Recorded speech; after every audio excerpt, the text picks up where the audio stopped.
If you work in quality control at a candy factory, you know strict safety regulations come with the job. It's why you partner with Grainger. Grainger helps you find the high-quality and compliant products your business needs to inspect, detect, and help correct issues. And the sweetest part is, everyone gets a product that's as safe to eat as it is delicious. Call 1-800-GRAINGER, click Grainger.com, or just stop by. Grainger, for the ones who get it done. The CBS Radio Mystery Theater presents...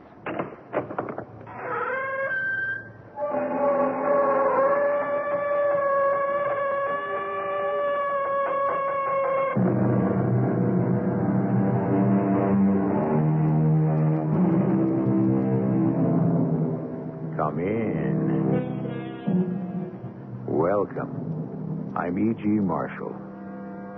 Next time you go to the theater to see a new play, ask the person sitting next to you who wrote it. Chances are he won't know. Oh, he'll know who's starring in it, and probably he'll know what the critics had to say about it. But it will take a furtive glance at his program before he can tell you the name of the playwright. Yet, weeks, months, and even years earlier, there was a playwright, patiently, stubbornly putting words on paper. As the old theatrical saying goes, if it ain't on the page, it ain't on the stage. Nobody's going to believe this. I know. I don't believe it myself. And neither do I. But it happened, didn't it?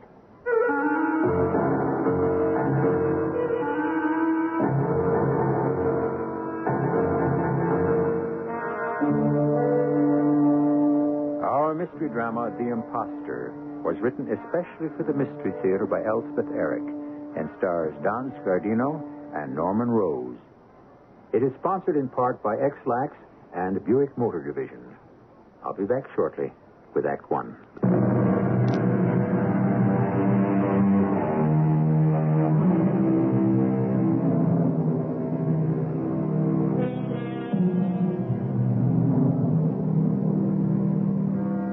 A playwright loses hegemony over his work as soon as a producer buys his play. The producer hires actors, a director, a designer, a manager, and the playwright, who started the whole thing, becomes a pallid spectator to the feverish activity which begins both in the theater and in the producer's office. It is in just such an office that our story begins.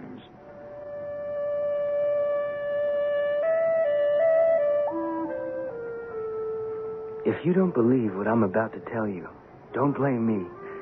I have trouble believing it myself. I'm Ted Harris. I'm assistant to the incredibly successful Broadway producer, Norman Gelb. Years ago, when I first went to work for him, I was sitting in my office right next to Norman's when I heard his voice raised to an unaccustomed pitch. It's impossible. It's absolutely impossible. Mrs. Mahaffey, it can't be done. We open tonight. Your play opens tonight. Mrs. Mahaffey, there isn't a printer in town who could do it. I'm telling you that... Now, come on in, Ted. Mrs. Mahaffey, you have written a great play. It's going to be a big hit. Don't you understand? No, I can't do this one little thing for you. Because it's impossible, and it's crazy. What's up, Norman? Oh, come on and sit down. I take it that was Mrs. Mahaffey on the phone. Our marvelous playwright, our genius, our pain in the neck. What's it all about? Ted, you are not going to believe this. Mrs. Mahaffey acting up all of a sudden? Acting up? She's lost her marbles. She's such a nice lady. Mrs. K. Mahaffey, whom we all adore and revere. Mrs. K. Mahaffey was written the best play any producer ever got his grubby hands on. The best play since Norman, just tell me. What does the lady want? Oh, Ted, you are not going to believe it. What is it? She wants her name taken off of the play. She what? I told you wouldn't believe it. I don't. Ted, there has never been a production like this.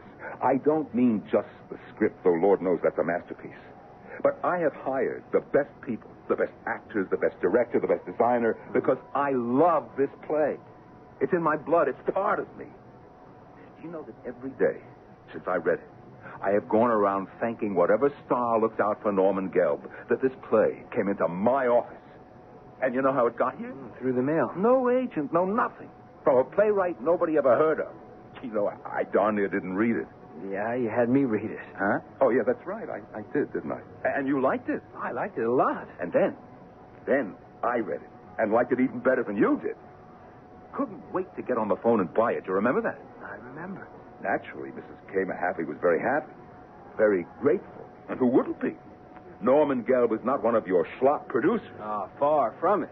When she came in, Ted, to sign the contracts, I thought, my, what a nice, reasonable lady. So normal, I thought. Very calm, very poised, very sweet, very nice.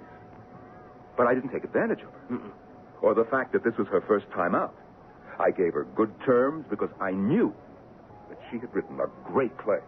Though I remember thinking at the time, how could such a great play come out of such a normal lady? Now it turns out she's not such a normal lady. You just never know about these things, do you? Never. You know that she's a translator at the United Nations. Did you know that? No, I didn't. Yeah, she translates from German into English. Been doing it ever since her husband died about 10 years ago. Never wrote a thing in her life. Not even an article, let alone a play. Imagine. The most intricate, the most exacting form of literary composition there is, and she writes one. A good one. Good. It's a great one. Fantastic. Ted, do you know what I have done for this little lady? A lot. No. This is something special. A surprise for tonight. I put her name up on the marquee. Ted, you know that's never been done for an unknown playwright. I want to show her how we believe in her play. I want her to come to the theater tonight and look up at the marquee and see her name spelled out in lights. I want to see her face when she sees it. And now she wants new programs printed up without her name. Do you think it's first night nerves or what? I don't know what. Good Lord, Ted, we go up in 4 hours. How can I get new programs printed up in 4 hours? Oh, you can't. Oh, Ted, she's hysterical. Do me a favor. Go up to her place and talk to her. Make her see it is impossible. Will you do that for me? Oh, I don't know, Norman. Please, Ted. What'll I say? You'll think of something. I hope so. Sure you will. She likes you. You'll think of something. Oh, what name does she want you to put on the programs? Or do you just say by anonymous? She wants me to substitute another name. Any other name? No. She was very specific about the name. What was it? Vervain. Martin Vervain.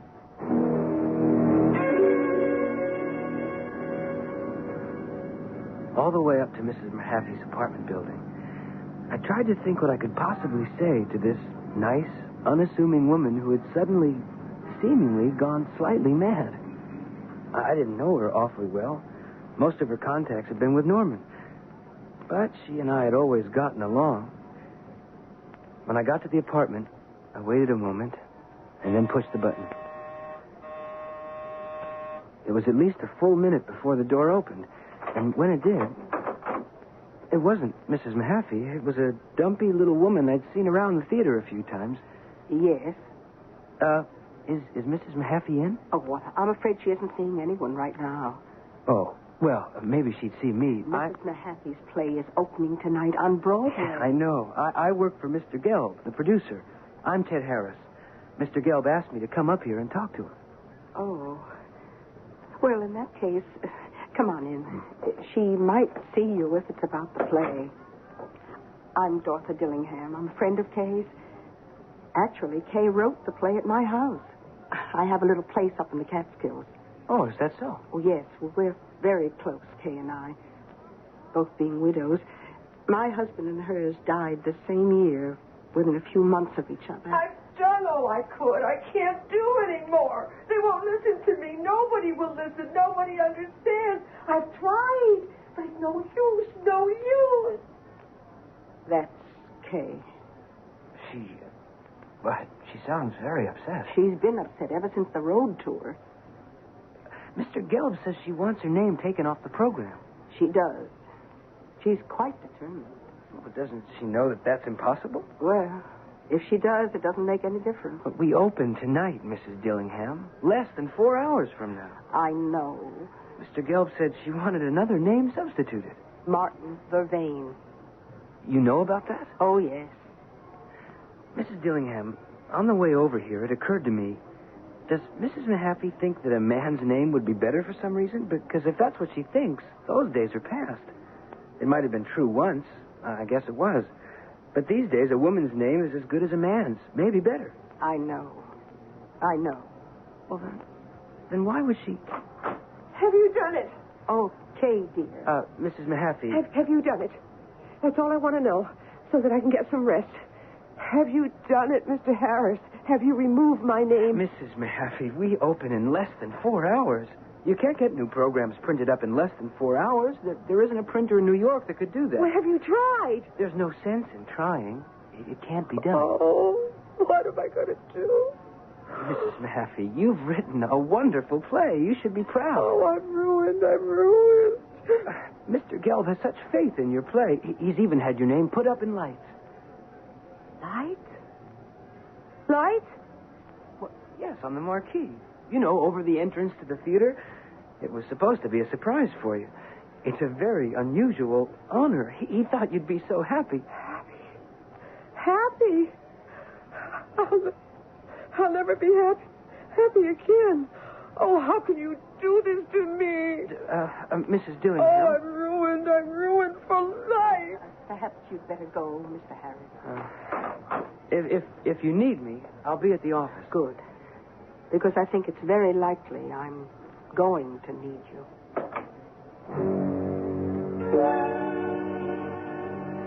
Well, I bombed out. That was obvious. I'd gone there to try and pacify an hysterical woman, and if anything, I'd made things worse. Well, what did Norman expect from me? A miracle? I know you tried. She kept yelling, I'm ruined. I'll kill myself. She wouldn't do that, would she? At this point, I'm not prepared to say what she'd do or wouldn't do. She's one crazy lady. Well, crazy or not, the curtain goes up tonight, 8 o'clock sharp. Who's that, for Pete's sake? You want me to find out? I don't want to talk to anybody. Mr. Harris. Norm, it's Mrs. Dillingham. Oh, is that Mr. Gelb? Yes. How's Mrs. Mahaffey? Not too good. That's why I had to talk to you. I think there's something you should know. Come in, Mrs. Dillingham. Mr. Gelb, I know Mrs. Mahaffey seems to be acting in a very peculiar manner. You could say that. Yes, you could say that. Wanting the name Martin Vervain put on the program. It's crazy. Not completely. Because, you see, Martin Vervain did write the play. But you mean to stand there and tell me Mrs. Mahaffey did not write this play? She stole it? No. Plagiarized No. it? Then what did she do? Where did she get hold of it? Oh, please. Mrs. Dillingham, was Mr. Vervain a collaborator? You could call him that. Mr. Vervain and Mrs. Mahaffey worked on the play together. Yes, that's it. Oh, she never told me that. And now this Vervain wants to cut in on the royalties. He'll sue. No, Mr. Gelb. Well, he can sue Mrs. Mahaffey, not me. I acted in complete good faith. My hands are clean. Mr. Vervain won't sue anybody, Mr. Gelb. Mr. Vervain's been dead for 50 years.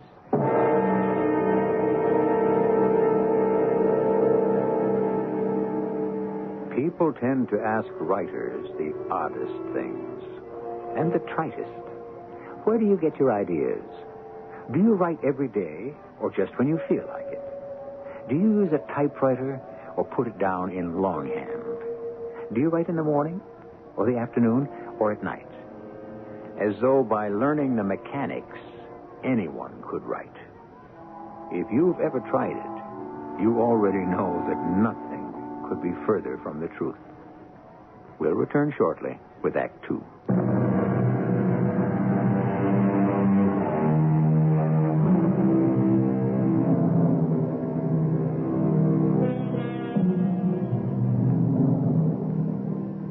Norman Gelb, theatrical producer, and his assistant, Ted Harris, have been disturbed, to put it mildly, by the demands of their new and talented playwright, Kay Mahaffey, to remove her name from the programs and substitute the name of Martin Vervain. The demand seems pointless as well as impossible. The opening is to take place this very night. As our first act ended, Mrs. Mahaffey's friend, Dorothy Dillingham, stood in the office of Mr. Gelb, and we heard... Was Mr. Vervain a collaborator? They worked on the play together? You could say that, yes. Oh, she never told me that. And now this Vervain wants to cut in on the royalties. He'll sue. Well, he can sue Mrs. Mahaffey, not me. My hands are clean. Mr. Vervain won't sue anybody, Mr. Gelb. Mr. Vervain's been dead for 50 years. Norman and I just sat there, looking stupid. I know this must sound strange to you. Strange. You said strange. It does sound a little strange. It would to anybody who doesn't understand automatism. Automatism? Never heard of it. Well, you see, in the field of parapsychology, in which I happen to be very well versed... Mrs. Dillingham, why don't you start at the beginning and tell us how Mrs. Mahaffey got mixed up with Mr. Vervain? How they happened to, get together and write this play. Yeah, start at the beginning. All right, I'll do that. Please. Well, Kay Mahaffey and I are very good, very old friends. We went to school together. Her husband died, and my husband died the same year. I took a little house up in the Catskills, and Kay went on living in New York because she got a job at the United Nations. Translating, we know that. Well, every Saturday almost, I'd come into New York, and we'd have lunch and go to a matinee. And this particular Saturday, over the luncheon table... You're not looking well, Kay, if you'll forgive my saying so. Oh, I haven't been sleeping well, that's the truth. Oh, my dear. Well, it's living alone. Even after all these years, I can't get used to it. William visits me every night. It's a great comfort. Oh, Dorothy, please, don't get started on that spiritualist stuff again. I know you don't believe in it. It's fantasy. It's pure fantasy. Call it anything you like. William does visit me. Well, I simply can't go along with you on that. Although... Yes? What are you thinking? The oddest thing happened at the UN yesterday. I wasn't going to tell you about it. I wasn't going to tell anybody because it was so weird. What? What was it? Well, the man who does the French translating, he started to cough. And for a few seconds, he controlled it well enough, but then I could sense that it was getting the better of him, and I... Yes, yes. I jumped in and took over. In French? Yes. But you can't speak French. Oh, I told you it was weird. Of course, it was only for a sentence or two, but they told me later I was perfectly accurate, and my accent was quite good. Kay, you have gifts. Believe me, I've always thought so, but I didn't want to discuss it with you because you've always been such a goat. A what? A goat? That's what we call the skeptics. Goats. Believers like me are called sheep. Well, I think I'll stay with the goats. But, my dear, your subconscious self has great power. Actually, everyone's has. Far greater power than the primary consciousness, the one we live with. Don't you see? When you jumped in for the French translator, your subconscious self took over. You hadn't been sleeping well. You told me so. You were over the border. I was what? Over the border. Your incarnate spirit was sufficiently over the border to receive, but still able to control its own supraliminal. You were able to receive from the French translator, but still able to say the words aloud. Oh, Dorothy, I don't know. It sounds like gibberish. Tell you what, after the matinee, come back with me to the Catskills. Stay overnight. You need the rest anyway, and we can talk some more.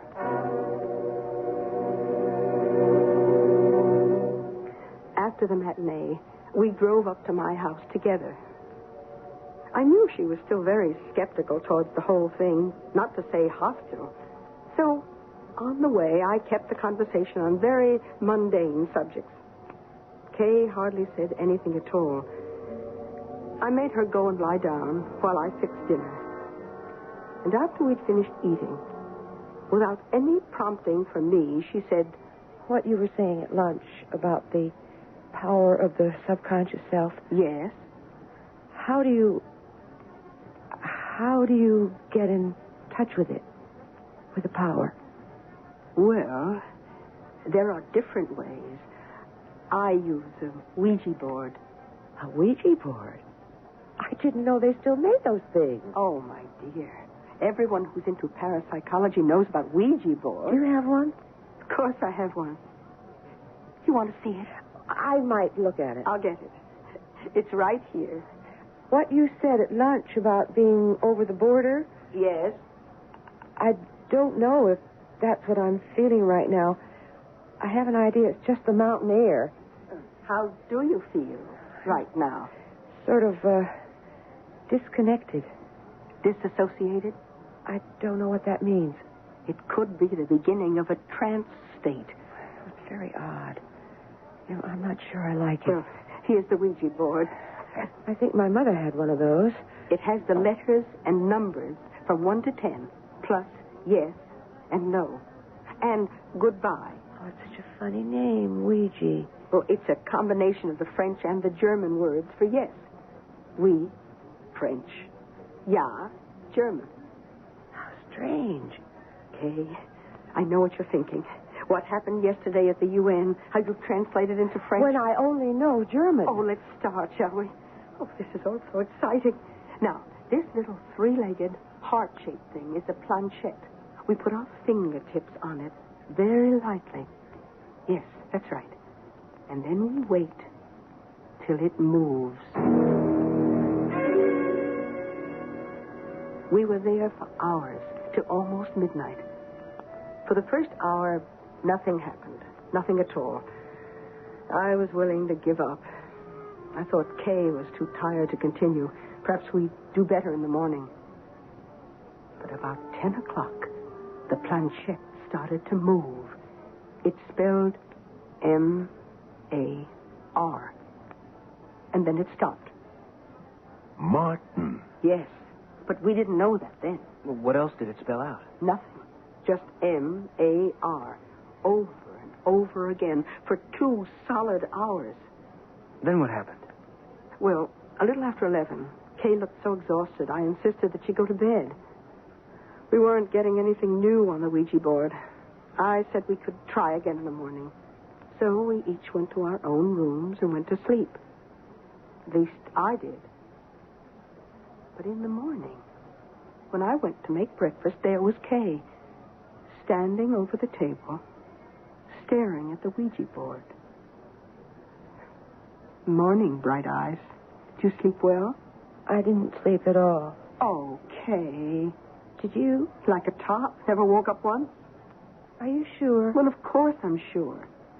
You didn't come into my room whistling? Of course not. Somebody did. Are you sure? You might have walked in your sleep. I never walk in my sleep, and I can't whistle. Dorothy, a little after midnight, just after I'd gotten into bed, I heard it. The whistling. It was an old tune. Indian love call.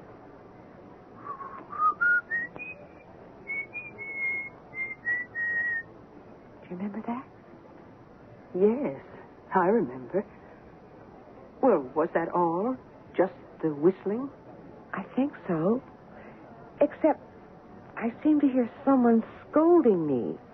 Someone very annoyed and irritable. Okay, let's use the Ouija board again, right this minute. Maybe, just Dorothy. maybe. Do you mind if I use it by myself? Why, no. I have this feeling someone is trying to reach me. If I could just be alone. Of course, I left her alone and went out into the kitchen. But a minute later, I heard it. Very faint, but unmistakable. Well, she could have been whistling it herself, couldn't she? Well, of course, she could have been. Of course she could have. Well, let me tell you what happened next. I took a good long time fixing breakfast. I ate by myself in the kitchen so as not to disturb Kay in the living room. I cleaned up and putted around, and a couple of hours later, I looked up to see Kay standing in the doorway. Dorothy, I know who it is. Who, Kay? The M.A.R. You remember how those letters kept showing up on the Ouija board last night? Yes, just M.A.R. They are the first letters of the name Martin. Do you know a Martin? Well, this Martin is Martin Vervain. And you know a Martin Vervain? Well, this Martin Vervain died 50 years ago. Okay. He was an actor. A very great actor, a star. It was his whistle I heard last night. And his voice, though it was very indistinct. Maybe he was reciting from one of the plays he starred in. No, I told you. He was scolding me. But why? Because it seems he has a play in mind. A play he wanted to write while he was a living actor. But he never had the time or the leisure to write it. But why should he scold you? Because he's been trying for years now to persuade me to write it for him. Only he could never get through to you. Something like that. Kay, are you going to? Are you going to write the play? I must. Don't you think so? Martin Vervain, after all these years, has gotten through to me. Dorothy, I can't let him down.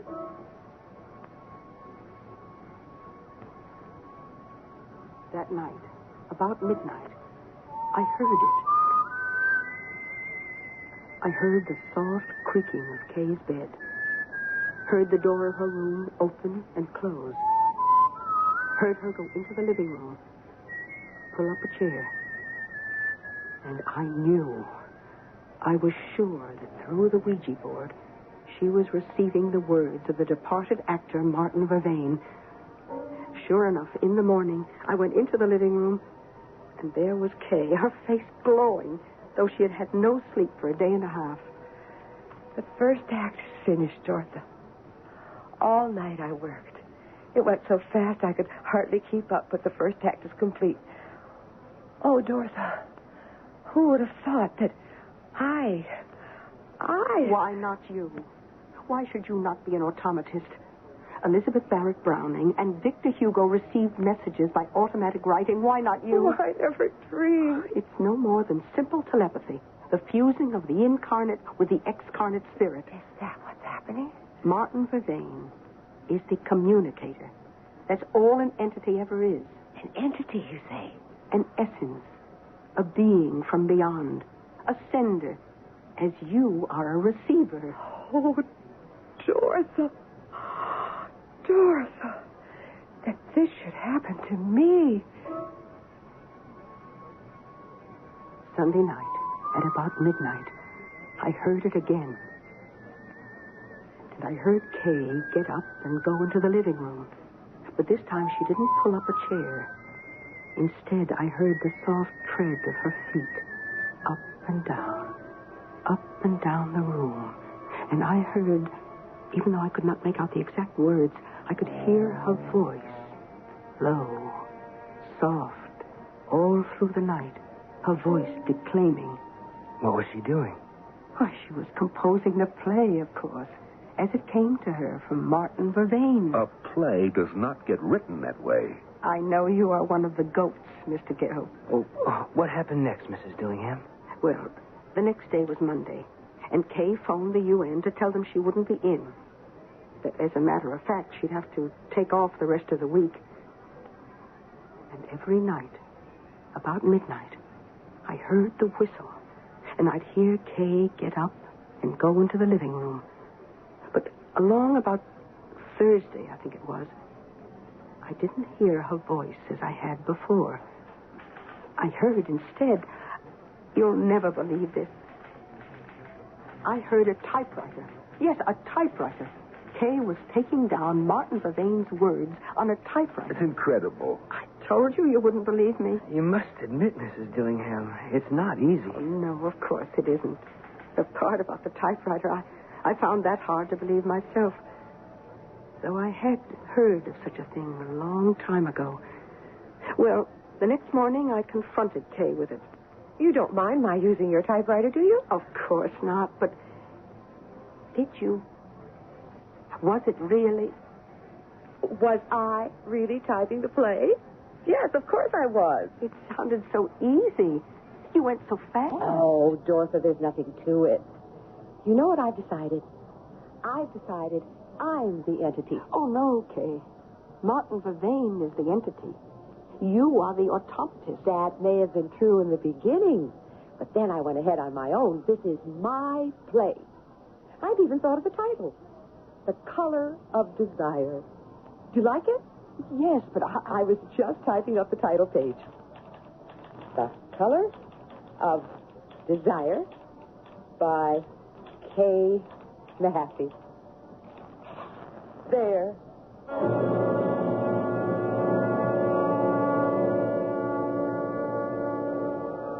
Tell me, John Matthias, someone is supposed to have said to the man who came to be known as St. John of the Cross, tell me, how do you write your beautiful canticles? To which the poet priest, they say, replied, sometimes God helps me, and sometimes I do it by myself. If the great saint received help from the deity, why should not Kay Mahaffey get help from a deceased actor named Martin Vervain? No reason at all that I can see. We'll continue shortly with Act 3.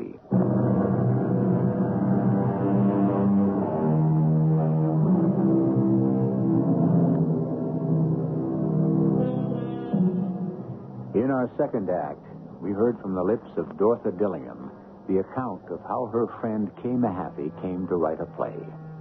How, after a session with the Ouija board, a discarnate spirit, who in his incarnate existence had been an actor named Martin Vervain, made himself known to Mrs. Mahaffey and conveyed to her telepathically a play he had wanted to write himself during his lifetime.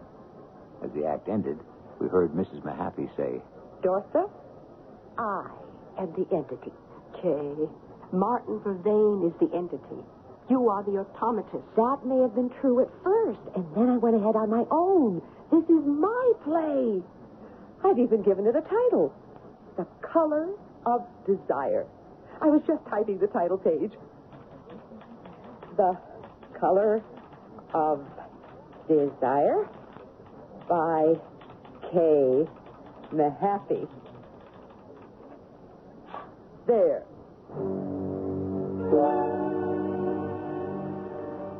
The next morning, we got out the yellow pages, and we looked up theatrical producers, and we tore the page out of the phone book and glued it to the Ouija board and moved the planchette over it. And the planchette stopped at the name Norman Gelb, and we gathered up all the pages and put them in a folder and sent them to you. That is incredible. I know it's hard for you to believe. It's impossible. Mrs. Dillingham, when Mrs. Mahaffey came in here to discuss the production, and all during rehearsals and all the time out of town on tour, she seemed all right. She wasn't, the way she is now. I know.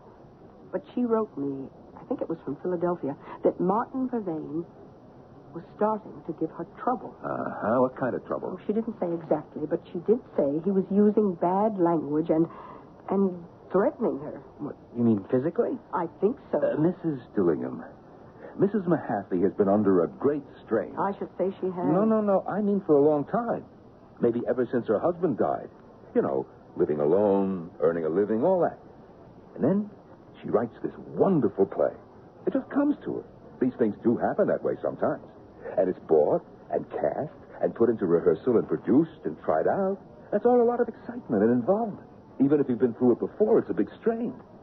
And it wouldn't surprise me a bit if Mrs. Mahaffey's sort of, broken down a little. Her nerves have gotten the best of her. That's all it is. I'll get it. Norman Gelb's office. Let me speak to Mrs. Dillingham. I know she's there. Sure. It's for you. I think it's Mrs. Mahaffey. Oh. Kay? Oh, dear. Oh, that's awful. Oh, Kay. Yes, of course I will. Right away, dear. I have to go. He's with her and behaving badly. Sure. You run along. We'll see you at the opening. I'm not sure Kay will be able to come to the opening, Mr. Gelb. Not coming to the opening of her own play? Who ever heard of such a thing? This is going to be a night to remember. Well, Norman and I will remember it, that's for sure. He and I stood up in the back of the theater all through the performance. The play had never gone better. Everything went like clockwork. The actors were magnificent. And when the curtain came down on the third act... Oh, wow. Wow, terrific. Bravo! Author! Darn shame she's not here. Oh, yeah.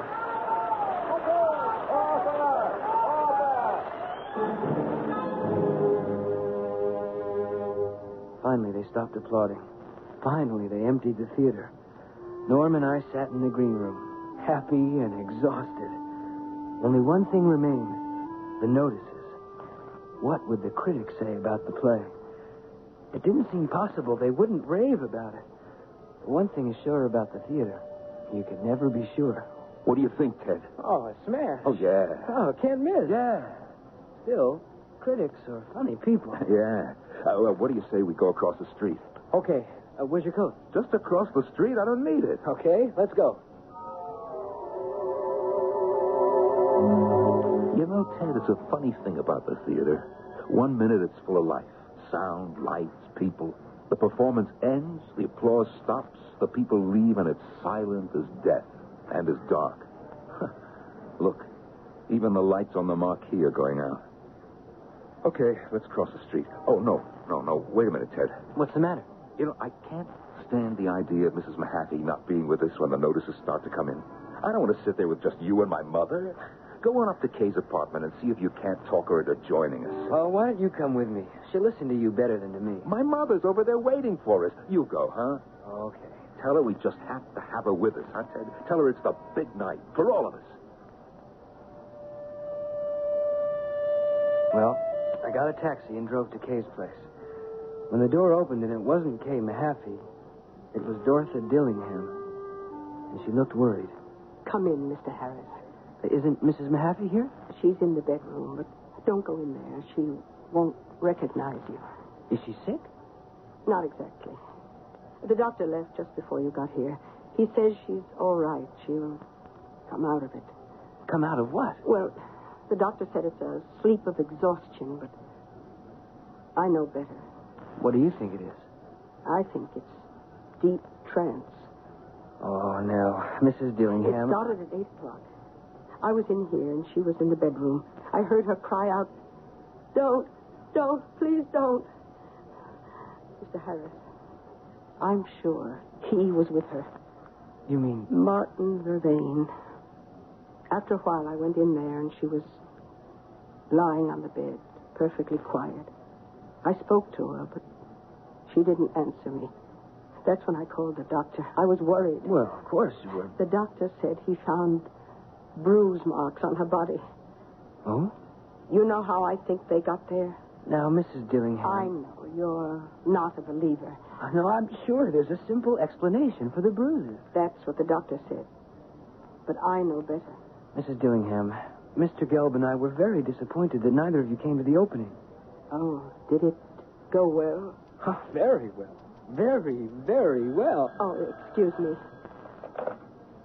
Hello? Mr. Harris there? Oh, yes, just a second. For you. Oh, thanks. Hello? Ted, the notices are starting to come in.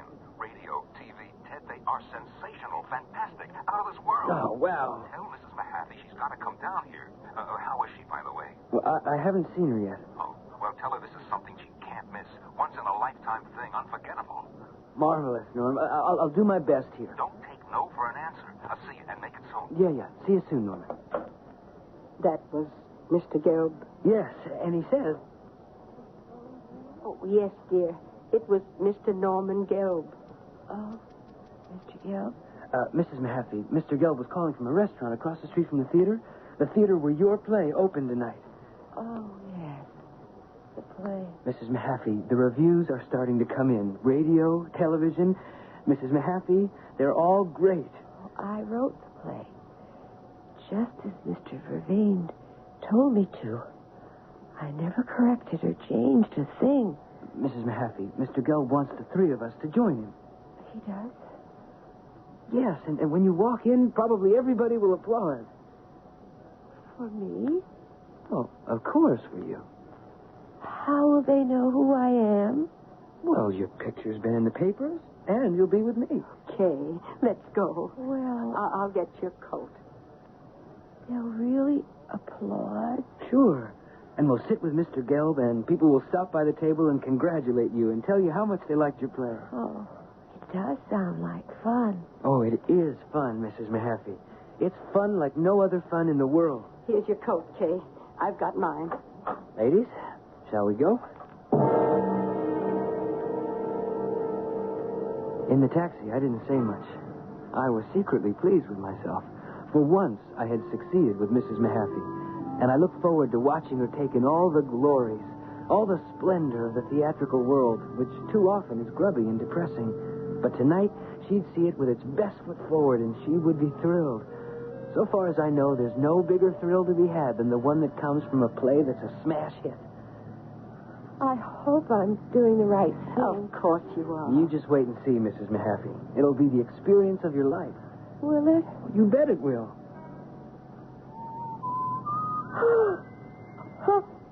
Mr. Harris. Mr. Harris, are you whistling? Me? No. Are you? No, I can't whistle. I knew I shouldn't have come. Driver. Yeah? Were you whistling just now? Why should I be whistling? Is the radio on? You want the radio on? No. Here you are. Come on, Mrs. Dillingham. I heard it. I know I did. Didn't you? Yes. Come on, Mrs. Mahaffey. I shouldn't have come. Oh, yes, you should. Look across the street. What is it, Kay? Look up there. The lights. The marquee. It's lighting up. The lights are going on. One by one. The Color of Desire. By Martin Vervain.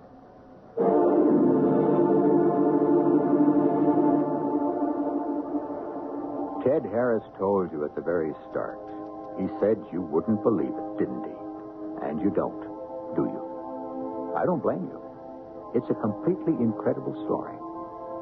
Do I believe it? Well, I am rather like the White Queen in Alice in Wonderland. I have trained myself to believe 3 incredible things before breakfast. Once you get the hang of it, it's easy. Try it. You'll discover that half the things you find incredible turn out to be true. Incredible, isn't it?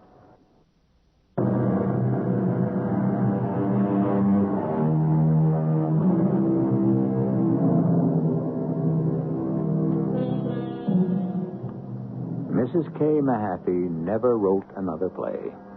The Color of Desire ran for 3.5 years. Did Martin Vervain desert her? Or did she desert Martin Vervain?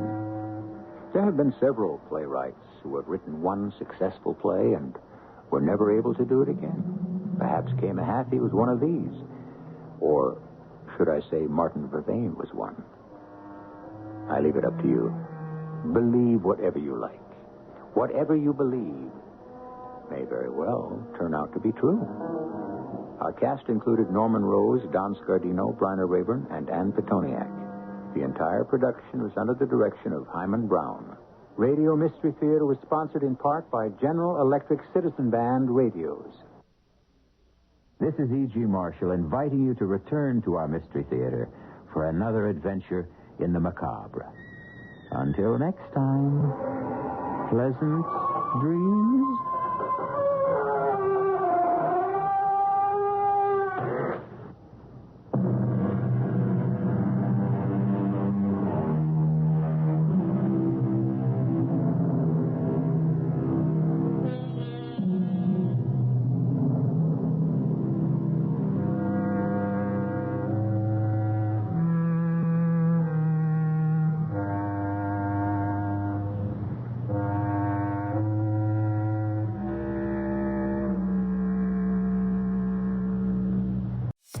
If you love to travel, Capital One has a rewards credit card that's perfect for you. With the Capital One Venture X card, you earn unlimited double miles on everything you buy. Plus, you get premium benefits at a collection of luxury hotels when you book on Capital One Travel. And with Venture X, you get access to over 1,000 airport lounges worldwide. Open up a world of travel possibilities with the Capital One Venture X card. What's in your wallet? Terms apply. Lounge access is subject to change. See CapitalOne.com for details.